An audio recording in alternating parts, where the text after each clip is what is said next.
Mike Frank, Irish Sports Daily, with us here. And Mike, we've covered all the other conferences, but we haven't covered the majorest of the independents in Notre Dame and how they came through spring. Obviously, another transfer quarterback, Riley Leonard, someone who I think many think would be an upgrade over Sam Hartman, even though Sam Hartman was an upgrade. How do they look to the future of building this quarterback position? I mean, how many one and dones will they go get, or does this provide them a good bridge to what will be the future under Marcus Freeman at that position? I think it's a good bridge at this point. Marcus Freeman has said he would like to end taking portal quarterbacks. That's his plan. They have some really good young quarterbacks behind Riley Leonard. They probably could have gone into this season and played one of them and probably been just fine. But I think that they're looking for some experience because they're going to be pretty inexperienced in a lot of areas on offense. And so I think that was one of the main reasons that they decided, hey, let's go look and see if we can find somebody that we feel like can lead this team, has had a lot of experience doing, leading a Power 5 team. And so Riley Leonard was really their top guy on the list. And I think that Mike Denbrock, the way he used Jaden Daniels, and Riley Leonard are very similar as far as they're very, very good running quarterbacks. They make good decisions in the run game. And I think Mike Denbrock knows that Notre Dame's got some question marks up front at offensive line. And so if you can kind of keep an offense kind of guessing and honest or keep a defense honest by having a running quarterback, that will help Notre Dame's offense. And so I think that had as much to do with it as anything. And unfortunately for Notre Dame, Riley Leonard got hurt early in spring, and so really only participated in 3 practices and then had to sit out the rest of it. So we're not sure what we have in Riley Leonard at this point. Mike, this is random, but I was just wondering. I was thinking about Michigan winning a title after long, and just how that bristles the likes of Ohio State. Did that sting Notre Dame fans?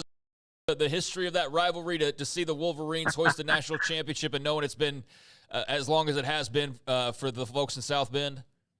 I can't even tell you. I mean, Ohio State probably more because they've lost to them ugly for the last 3 years. But I'm telling you, Irish fans do not like Michigan, and Michigan fans do not like Notre Dame, and that's just the way it's always been. And I doubt that will ever change. So, yeah, I don't think there were too many fans pretty excited about that at all.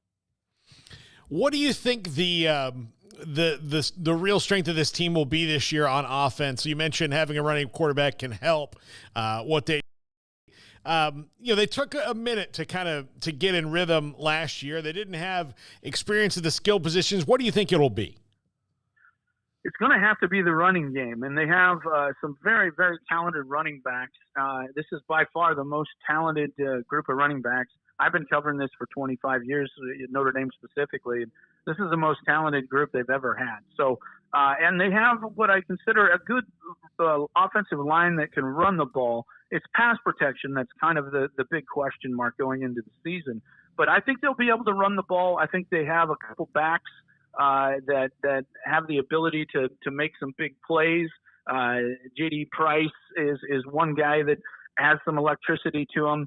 And then Jeremiah Love. Those are the 2 backs that are supposed to carry most of the load, I think, for Notre Dame this year. And both those guys have the ability to hit the home run, something Notre Dame's been kind of lacking for the last couple of years in Audric Estime, who was a very fine college running back, by the way, but just didn't have the ability to hit the home run. And you had a quarterback who didn't quite have a very strong arm in Sam Hartman, and then a very inexperienced and young wide receiver group last year. This year, they brought in a couple transfer guys that I think are really going to help, and they've shown that so far in the spring.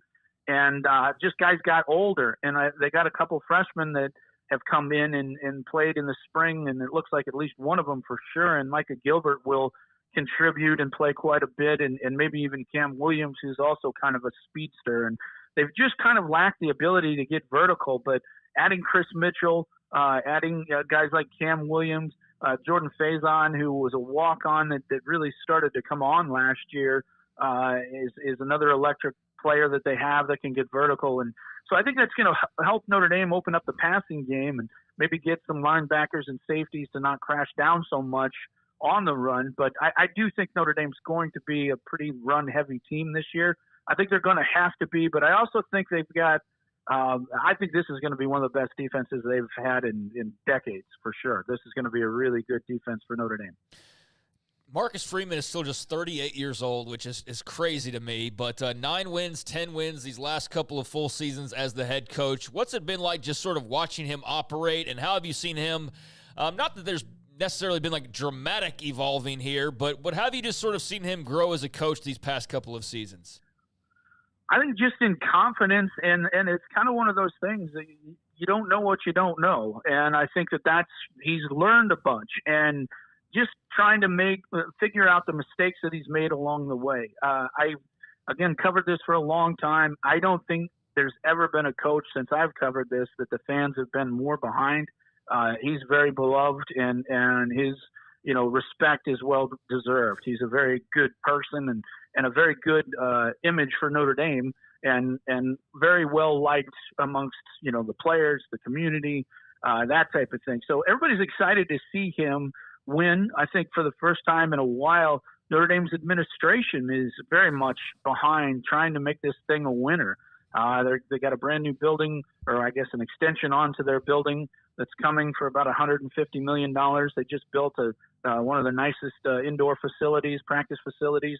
That was just unleashed a couple of years ago. And so they're really committed to making this thing a winner, and they're really behind Marcus Freeman. I think the big thing for him is trying to figure out how to push the right buttons. And the big one, probably more than anything, is road games. And, of course, Notre Dame travels to Texas A&M the first game this year in August 31st in College Station. And that's not going to be an easy thing. And Notre Dame has not played that well on the road in recent years under Marcus Freeman. They lost to Louisville, had no business losing that game, almost lost to Duke, lost to Clemson.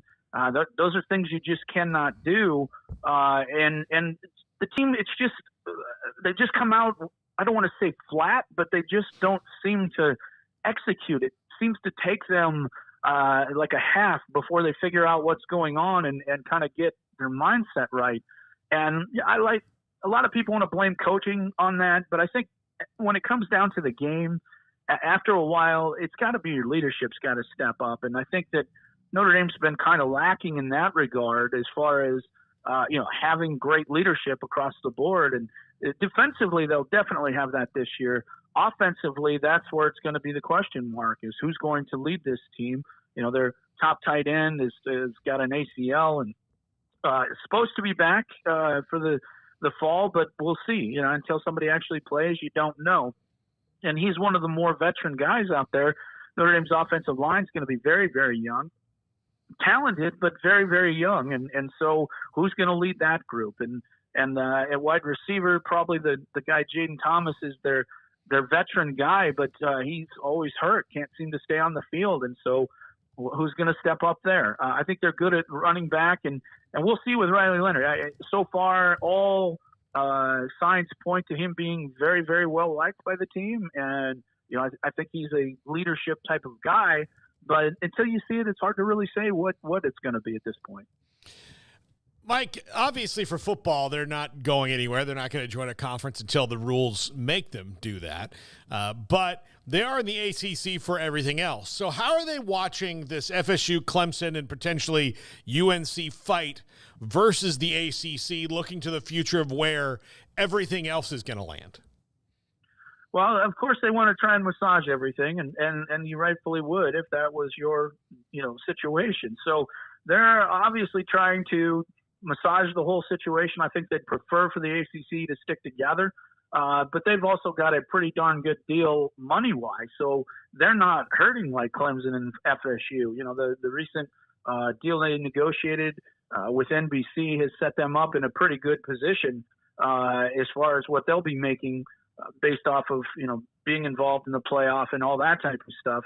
You got to get there first, like everybody else. But if they get there, they'll be in a very good position. And again, that's a big incentive. $14 million a year is a big incentive for Notre Dame's brass to make sure that they do make the playoff every single year. So they're going to do what they have to do to make sure that they do that every year. But because of the other sports, you're right. They would love to see the ACC stick together, I believe. But I think they also see, like everybody else, the inevitability here, and that is this thing's going to crumble, and who knows what's going to happen, especially with this new settlement coming with the NCAA, how that's going to all affect it. It's going to be absolutely crazy, I think, for the next 2 years, just the fallout of all this and how it's going to impact people. And, you're going to have some laws passed and some things are going to have to be adjusted along the way. And I think that Notre Dame has done a good job of navigating the system and the situation to be in a good position when they do have to jump. They'll have hopefully some leverage and be able to negotiate things that are good for them. But it will be interesting to see what happens with this settlement and what it does. I think a lot of people anticipate college football, especially if this super conference happens, which a lot of people anticipate it will.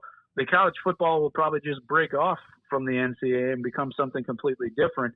And I think if that happens, then the ACC could stick together. But that's a whole lot of ifs at this point. Absolutely. Mike, thank you so much for hopping on. It's been a while since we had you, since the season was over. But thanks a lot, and I know we'll talk to you again soon. Yeah, anytime, guys. Thanks. It's Mike Frank of Mike Frank's Irish Sports Daily. And, just